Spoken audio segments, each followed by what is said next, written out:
Section 1. You will hear a young student, Andrew, ringing an employment agency inquiring about their services.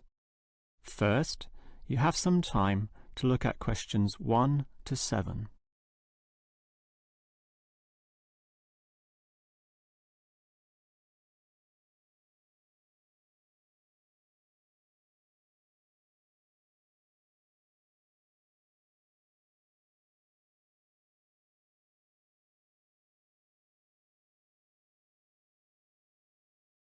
Now we shall begin. You should answer the questions as you listen, because you will not hear the recording a second time. Now listen carefully and answer questions 1 to 7. Hello, is this the AAA employment agency? Yes. Hi, I rang before. My name's Andrew Peterson. I rang you earlier and gave you my personal details. If you remember, I'm that student looking for work during the summer holidays. Oh, sure. Actually, I have your file right here. But we still need to add some further information. Yeah, that's what they told me, and that's why I'm ringing. What do you need to know? Well, we have to know your main level of education. It's a degree, I suppose. Yes, but I'm still doing it in engineering. It's quite interesting. Some of my friends are studying computing, though, so I'm interested in that also. Well, I'll just write in your main degree subject, engineering. We usually have a demand in computing, though. Have you worked with computers before? No, I just do some programming for fun at the university, but I almost got a job as a computer designer once. Actually, the only job I've ever had was as a car salesman, believe it or not. Well, at least you've had experience dealing with customers. What about hobbies, though? Sometimes they can help develop useful skills. In my free time I don't do much, mostly study. I play chess occasionally at the university chess club. That's right next to the tennis courts, but I'm not interested in that. Chess helps develop analytical skills, so I'll put that down. Of course, it's your main skills that employers want to know about. What would you say they are? Well, I'm in my 3rd year now, studying electrical machines and generating systems, but I'd say electronics is my best skill, much better than, say, my machine skills, which aren't so good, actually. Okay, machine skills are in demand, but so too are electronic ones, so we might be able to find you a part-time job in that field. But what sort of money do you expect to get? Oh, anything, really. I'd want the standard payment, let's say. What's normal? 1,000 a month? 1,500? I'll just put $1,200, okay? That's fine by me. When can you start? Say, within 2 days? Easily. Actually, less. In fact, just give me a ring and I'll be able to start immediately, although I admit it'll take me a few days to get used to getting up early in the morning. Okay, that's just about it. Unless you'd like to add anything else which may help with your application? Not really. I ride a motorbike, but that's unimportant. I'm friendly, but every applicant claims that, right? I can speak another language. Ah, that might be useful, depending on the language. Is it Chinese? A Chinese speaker would go down well. Spanish, I'm afraid. You see, I grew up with some friends who came from South America. Okay, I'll write that down. But I don't think it will help that much, sorry to say. Before you hear the rest of the conversation, you have some time to look at questions 8 to 10.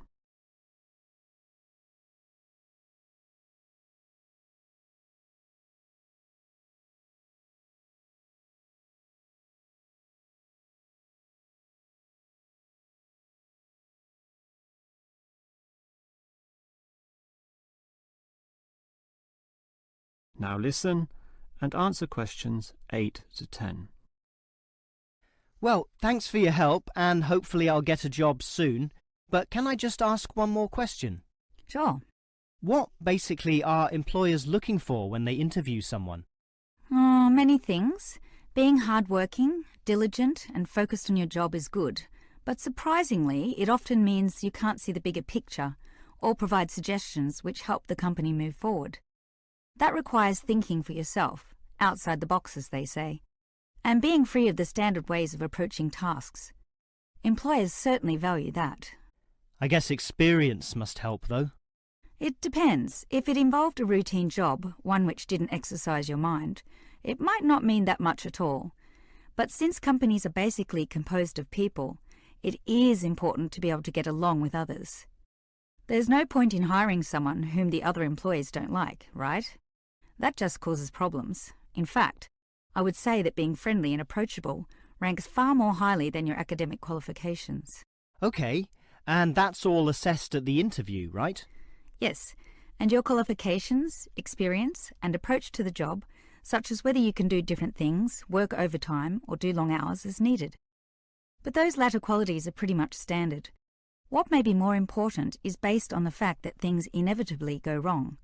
Mistakes are made and someone's got to fix them in a way that creates the least disturbance. People with demonstrated abilities to do this are certainly regarded highly. I see. That's very interesting. That is the end of section 1. You now have half a minute to check your answers.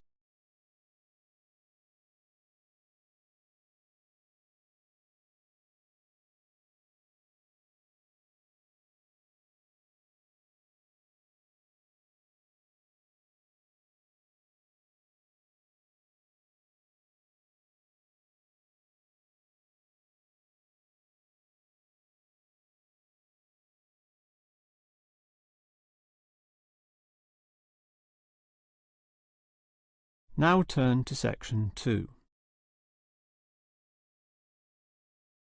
Section 2. You will hear the manager of a fitness centre giving information about the centre to some new customers. First, you have some time to look at questions 11 to 15.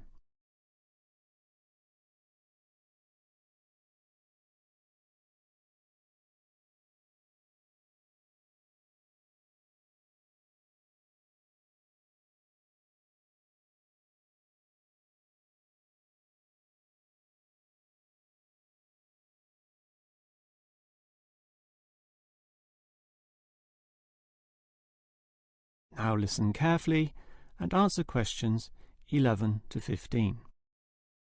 Hello everyone, and welcome to the Fit for Life Health Centre, a place which, as the name suggests, is not just for short-term solutions, but rather intends to put you on a sensible and achievable footing for the rest of your life. And that's how we're different. For example, we could immediately put you on a harsh exercise program, expecting you to work out every day, but such a plan would see you quickly lose interest. That's why the initial step is a 1.5-hour consultation in which your lifestyle, current situation, and long-term goals are all thoroughly analysed. Now, an important part of this consultation involves analysing what you eat. There's no point exercising here and losing weight, then putting it all back on later. You will need to show self-control and discipline in your diet, and we'll work on that. Similarly, we'll put you on an exercise regime suitable for your level of fitness. So that will involve a test where we will take you through some activities, then measure your heart rate and blood pressure to determine how fit you are. This will be monitored during every subsequent consultation, along with your exercise schedule, and that occurs monthly and not half-yearly, as with many other centres. As to our actual exercise machines and programs, you will have to decide whether it is muscle mass, stamina, or general fitness that you want to develop. Think about which of these 3 you want to target, and we'll design a specific program for you. But remember, bulging muscles aren't necessarily suitable for everyone. Sometimes it's better to think in terms of 2 simple concepts: muscle definition and stamina, or, if you are female, being fit and healthy, in both mind and body. Before you hear the rest of the talk, you have some time to look at questions 16 to 20.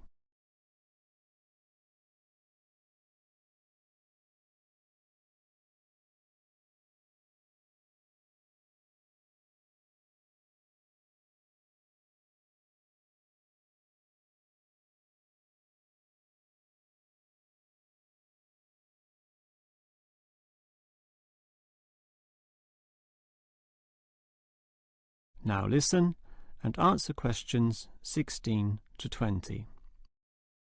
Now, if you're going to work out at this gym, you'll need to think about your reasons for exercising. So let's consider that in more detail. Muscle mass is certainly popular with the guys, probably seeking to impress the girls. And with muscles comes the confidence to do that, right? Well, for that, you'll need our high-stress weight units, where pumping iron is all the rage. Moving on to other benefits, one of the main ones is beating the tension of life, right? And the longer the exercise is, the greater the rewards in this respect. Thus, playing squash can certainly help, and so can swimming. But what's much better, as every jogger will tell you, is their activity. So we have ample jogging machines and they're always popular. They can provide good fitness too, as can the yoga classes. However, again, let's not forget playing squash, which I would say is the optimum way to improve your general well-being.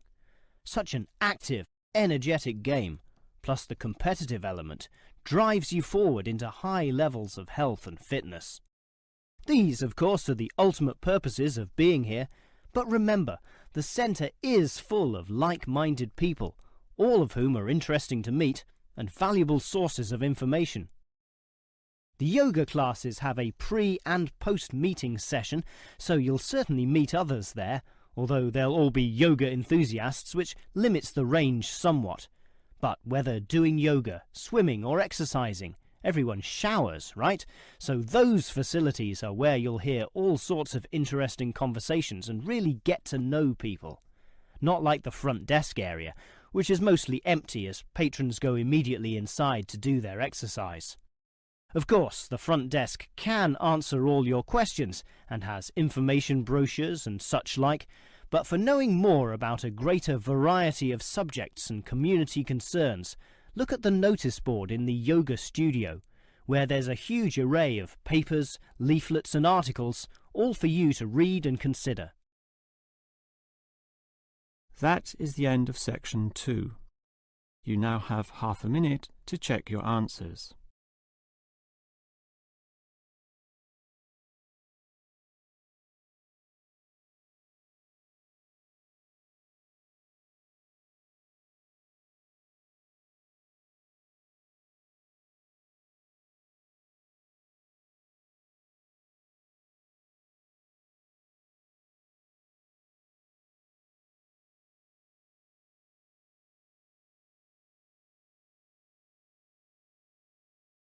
Now turn to section 3. Section 3. You will hear two faculty directors talking about which person in their university to promote. First, you have some time to look at questions 21 to 25.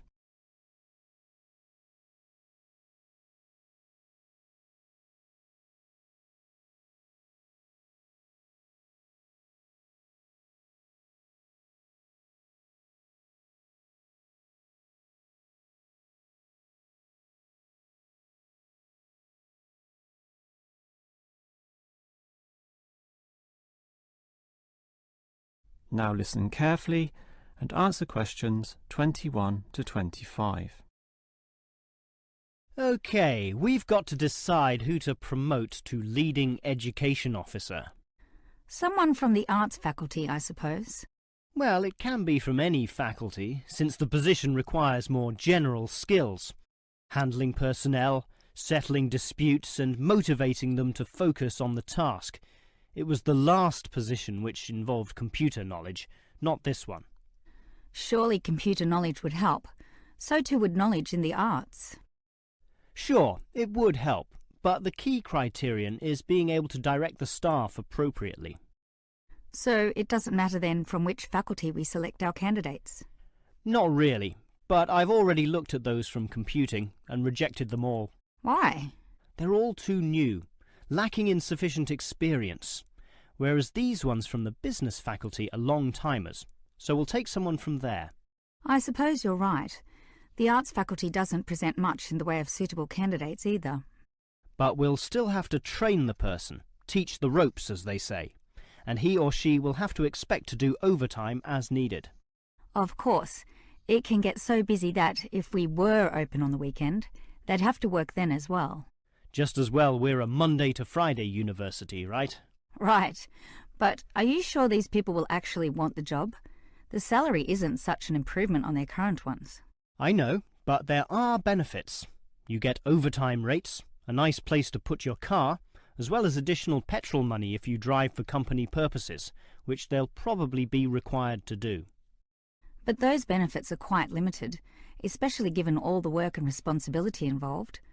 People often don't like that. They prefer the creative freedom of less senior teaching positions. Yeah, I know. But these candidates should realise that if they do this job well, there'll be more promotions down the line. You know how everyone likes having their own office, right? Sure. Well, that would come after a few years, if they're prepared to work hard and grow with the university. Yes, that should attract these people. Before you hear the rest of the conversation, you have some time to look at questions 26 to 30.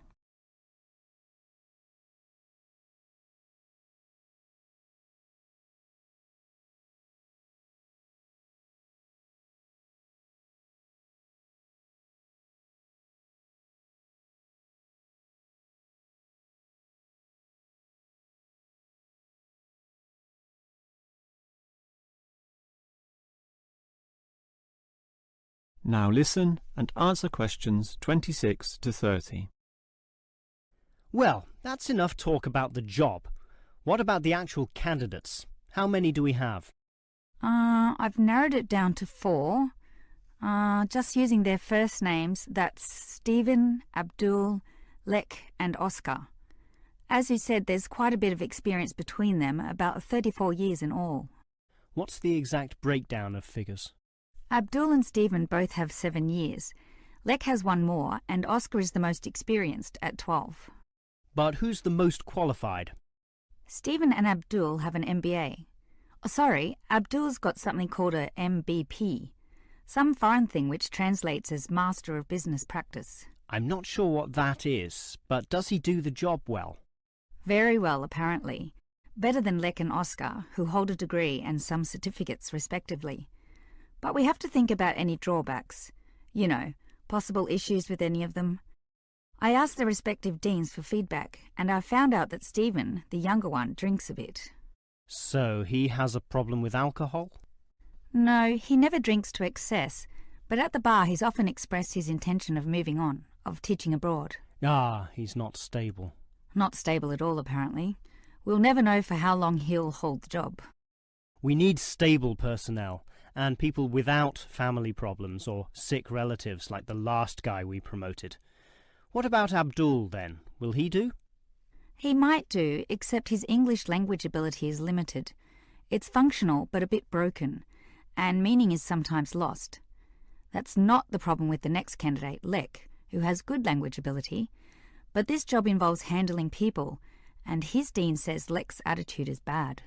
In what way? His manners are okay, and he's interested in his job, but he believes there should always be adequate leisure in life. He definitely won't work overtime and complains a lot already about his job. But this last candidate, Oscar, is probably not the right one either. Why not? Not another problem with language. His first language isn't English, but he speaks it well enough. He's stable with a good attitude, but his age is the problem. Age is not a problem. That would be ageism, and I don't believe in that. But with his age comes health problems as well, and serious ones at that. Oh, that might be an issue then. That is the end of section 3. You now have half a minute to check your answers.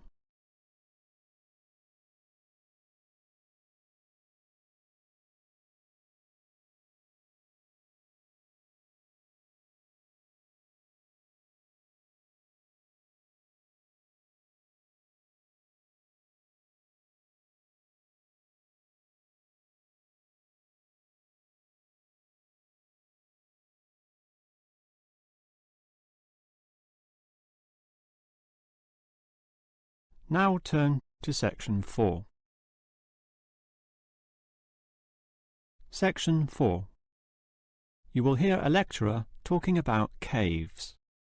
First, you have some time to look at questions 31 to 33.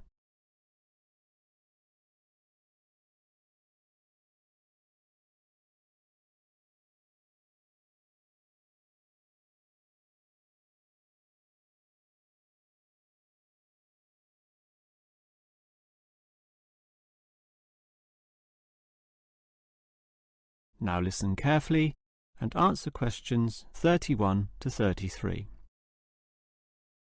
If there is one natural feature which has long fascinated man, it is caves, those natural underground spaces into which people can enter. No known cave in the world can exist without it being extensively explored. Whether it be in remote areas, such as the Clearwater Cave in Borneo, or immensely long and difficult, such as Mammoth Cave in America. Or perhaps the most challenging, those caves below the water table, full with water, in which case the exploration is known as cave diving. Whatever the case, if the caves are known, as complex and difficult as they usually are, they will be explored. The formal name for the study of caves is speleology, and involves many disciplines such as chemistry, geology, biology, and cartography, or the science of making accurate maps, since the largest caves can be hundreds of kilometres long and highly complicated. If the exploration is just for fun, the activity is known as caving. But with the difficulties and dangers involved, the average caver is often involved with one of these speleological sciences. As for the number of caves in the world, research suggests that only a fraction have been found and documented, mostly in the areas in which caving has long been a popular activity, such as in America, France, or Australia. China, for example, has huge areas of limestone bedrock, prime material for cave formation, and logically must contain among the largest number of caves in the world. Yet only few are documented due to the lack of interest in caving there. Thus, as exploration continues, new caves will be discovered, and it is likely that the numbers could radically change in the future. Before you hear the rest of the lecture, you have some time to look at questions 34 to 40.